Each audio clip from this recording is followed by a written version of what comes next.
اصل میں ان بچوں نے 7 بچے جو اس وقت لفٹ کے اندر تھے ڈولی کے اندر، انہوں نے تقریباً 14 سے 15 گھنٹے گزار لیے تھے. ایک بندہ ان میں بے ہوش تھا، لیکن اس کو پانی آلریڈی آرمی نے وہاں پہ دے دیا تھا، مطلب ان کو راشن پہنچ گیا تھا. اس کو وہ پلایا دوبارہ، وہ تھوڑا سا ہوش میں آیا. اس کے بعد باقی سارے ڈرے ہوئے تھے، وہ یہ سمجھ رہے تھے کہ یار یہ بھی آ گئے ہیں تو کہیں ہم سارے گر نہ جائیں. ان کو ہم نے پہلے تو 5 منٹ ریلیکس کیا، پانی پلایا ساروں کو.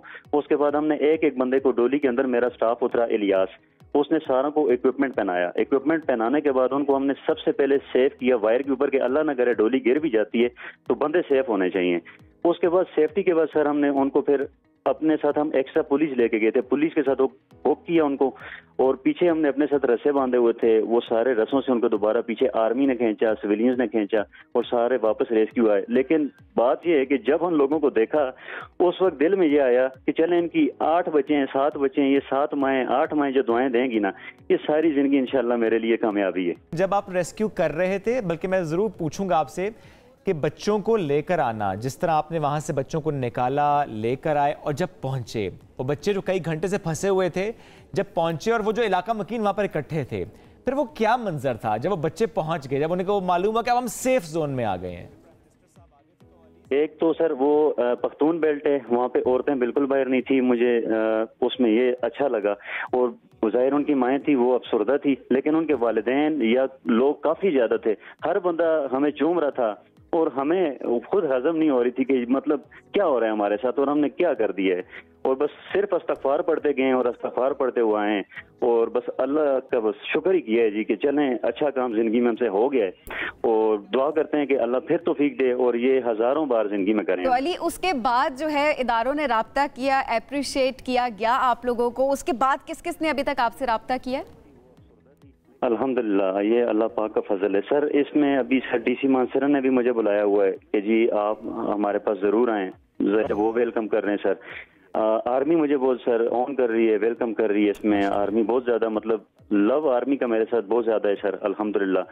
اور اس کے علاوہ سر لوکل کمیونٹی اور ہمارا سر میں بیسکلی مانسرا کا ہوں، جو میرے مانسرا کے رہنے والے چاہنے والے لوگ ہیں وہ سارے میرے انتظار میں کہ بھائی آپ ہمیں ٹائم دیں. ہر بندے کی سر اتنی محبت ہے کہ میں اس نہیں ہوں، لیکن اللہ پاک نے بس رحم کر دیا میرے اوپر. علی، اب میں چاہوں گی کہ ذرا ہم اس سینیریو کی بھی بات ضرور کریں کہ جب آپ ان کو ریسکیو کر رہے تھے، ان تمام بچوں کو، جب آپ ڈولی کے پاس گئے اس وقت کیا حالات تھے، اور اس کے بعد جب آپ ان کو لے کر آ رہے تھے، جب ان کو پتا ہے ایک ڈر اور خوف، جس طرح پہلے بھی ہم آپ سے بات کریں آپ نے بتایا تھا کہ وہ ڈر ضرور رہے تھے کہ کہیں امبیلنس نہ ہو جائے اور ویٹ کی وجہ سے سبھی نہ گر جائیں، تو ان کے کیا ایکسپریشنز تھے اس وقت جب آپ ان کو لے کر آ رہے تھے؟ وہ کتنا طویل سفر تھا کہ اپنے جو سیف مقام ہے وہاں تک پہنچنے تک، وہ ایکسپریشنز ذرا ہمیں بتائیں.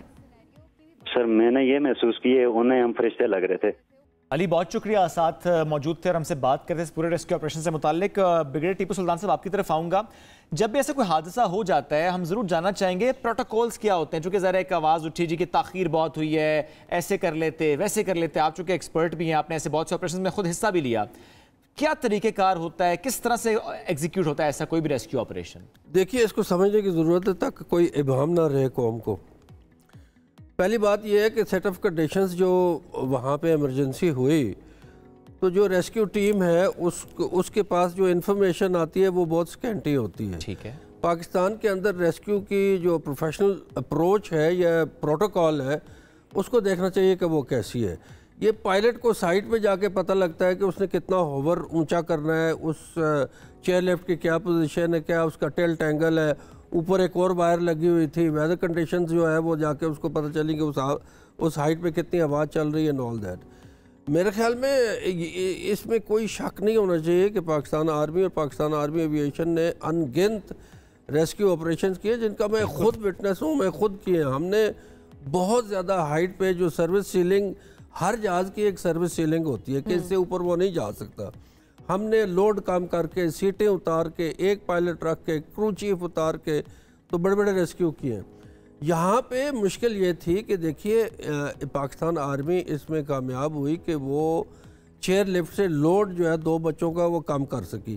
یہ بہت سگنیفیکنٹ بات ہے. اگر اس کو وہ رش کرتے یا انہوں نے سائڈ سے بچوں کو نکالنا تھا، اور جب سائڈ سے بچوں کو نکالنا تھا وہ جو ریسکیو والا آدمی ہے اس کو کوئی فوٹ ہولڈ نہیں تھا، وہ کسی پہاڑ کی چوٹی نہیں تھی، کوئی چٹان نہیں تھی، اس کو اس نے ہوا میں معلق رہ کے کرنا۔ اب پوائنٹ یہ ہے کہ اگر جہاز ہوور کر رہا ہے 20 فٹ یا 30 فٹ ایک اور وائر جا رہی ہے، اس سے اوپر پائلٹ نے ہوور کرنا ہے، تو جتنی لمبی سٹرنگ ہوگی جس پہ وہ لٹکا ہوگا اتنی اس کی ڈسپلیسمنٹ زیادہ ہوگی۔ اب یہ بہت رسکی بات تھی کہ جب آپ ایک یعنی کہ ایک سوراخ سے ایک بندہ نکال رہے ہو اور وہ ٹلٹیڈ بھی ہے اور اوپر سے روٹر ڈاؤن واش بھی ہے، ہوا بھی چل رہی ہے، تو خدا نہ خواستہ اگر گر جاتا یا کچھ ہو تو پھر لوگ ڈولی ڈگمگا بھی رہی تھی اوبیسلی، وہ بھی ایک طرح سے بیلنس تو نہیں تھی نا؟ نہ بالکل بیلنس نہیں تھی۔ وہ آپ نے دیکھا ہوگا کہ وہ دو مین کیبلز پہ چلتی ہے اور اس کے سائڈ پہ جو ہکس ہوتی ہیں اس میں وہ سٹیبل رہتی ہے، اور 2 مین کیبل پہ اس کا یہ ہے۔ یہ کوئی ماڈرن چیئر لفٹ تو تھی نہیں۔ سر تنقید اس بات پہ بہت زیادہ ہو رہی ہے، میں چاہوں گی صرف کلیئرٹی کے لیے کہ عوام کو پتہ ہونا چاہیے کہ اس کے پیچھے ریزنز کیا ہوتی ہیں۔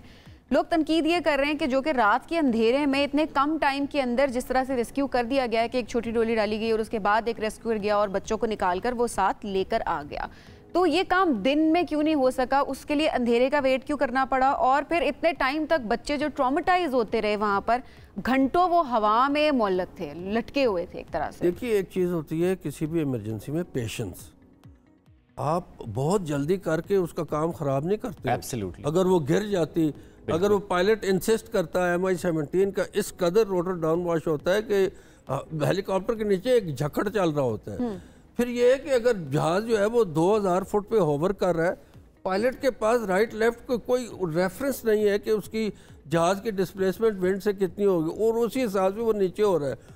تو چونکہ پائلٹس کو یہ پتہ نہیں تھا کہ آن گراؤنڈ کیا کنڈیشنز ہیں، ان کو وہ یہ جا کے پتہ لگا، وہ کوشش کرتے رہے، پھر آرمی نے اب کرو چینج کیا، پھر SSG کا جو GOC ہے وہ خود آ گیا ادھر۔ تو کمٹمنٹ پاکستان آرمی کی بالکل کوئی کم نہیں تھی، اور میرا خیال ہے وہ سکسیسفل ہوئے ہیں کہ اس چیئر لفٹ کے اندر سے وہ لوڈ کم کرے۔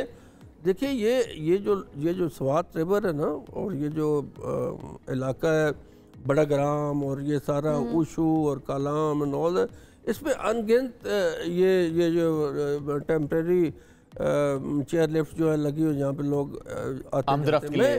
میں اس کی ایڈمنسٹریٹو بات پہ نہیں جاؤں گا کہ یہ کیوں ہے، ادھر پل کیوں نہیں ہے، ادھر فٹ برج کیوں نہیں ہے۔ سر اس حوالے سے بھی ذرا بات کرتے ہیں کیونکہ دیکھیں اس بارے میں بھی بات کرنا بڑا ضروری ہے۔ تو ہمارے ہم نیوز کے بیورو چیف طارق وحید صاحب نے ہمیں جوائن کیا ہوا ہے۔ طارق صاحب تھوڑا سا ہمیں اس پہ گائیڈ کیجیے گا، کیونکہ جس طرح وہاں کے لوکل سے جب بات کی گئی تو انہوں نے کہا کہ یہ تو ایک عام سی بات ہے، اور اس کے علاوہ بہت ساری اور چیئر لفٹس ہے۔ ڈولی کا لفظ میں استعمال کروں گی کیونکہ چیئر لفٹ کا لفظ اس کے اندر اس کے اندر پریکاشنز اور وہ ساری چیزیں آ رہی ہوتی ہیں۔ ایک ڈولی اس طرح کی بہت ساری وہاں پر اور آمد و رفت کے لیے چیزیں استعمال کی جا رہی ہوتی ہیں۔ کس طرح سے میکانزم ہے؟ کیا کوئی ایڈمنسٹریشن وہاں پر موجود ہے؟ کیا اس ٹائم پر وہاں پر لوگ تھے جو کہ اس کو مینٹین کر رہے تھے؟ شکریہ سبین۔ ابھی جس طرح بریگیڈیئر صاحب نے بات کی کہ جو لوگ خیبر پختونخوا کے شمالی علاقہ جات سے واقف ہے تو ان کو بہتر آئیڈیا ہوگا کہ وہاں چونکہ پہاڑی علاقہ ہے، آمد و رفت کے بہت سے مسائل ہوتے ہیں، تو وہاں پر عموماً جو ہے جس کو ڈولی کہا جاتا ہے، جو لوکل چیئر لفٹ سسٹم ہے وہی رائج ہے۔ نہ صرف بٹھگرام بلکہ سوات، دیر، مانسہرہ، اس کے علاوہ گلیات، دیگر علاقوں میں سینکڑوں کی تعداد میں اس طرح لوکل جو چیئر لفٹ سسٹم ہے وہ آپریٹ کر رہا ہے۔ اب کل کے واقعے نے بہت سے سوالات اٹھا دیے، کچھ اس نے ایک سسٹم میں جو ہماری خرابی ہے اس کی نشاندہی کی، کچھ اچھی چیزیں بھی اس میں سامنے آئی، لیکن جو بڑا پوائنٹ اس میں ابھی سامنے آیا ہے وہ یہ ہے کہ خیبر پختونخوا کے جو قبائلی اور جو پہاڑی علاقے ہے وہاں پر جو سینکڑوں کی تعداد میں جس طرح ڈولی سسٹم آپریٹ کر رہا ہے اس کو ریگولرائز نہیں کیا گیا ہے۔ جس طرح آپ نے سوال اٹھایا تو اس سے قبل بھی ایوبیہ میں، دیر میں، 2-3 اور علاقوں میں بھی اس طرح کے حادثات ماضی میں پیش آئے ہیں، اور اس وقت فوری طور پر ڈپٹی کمشنر نے کوئی کارروائی کی ہے تو کی ہوگی، لیکن ابھی تک اس نظام کو ریگولرائز کرنے کے لیے، اس پر چیک اینڈ بیلنس رکھنے کے لیے کوئی نظام وضع نہیں کیا گیا۔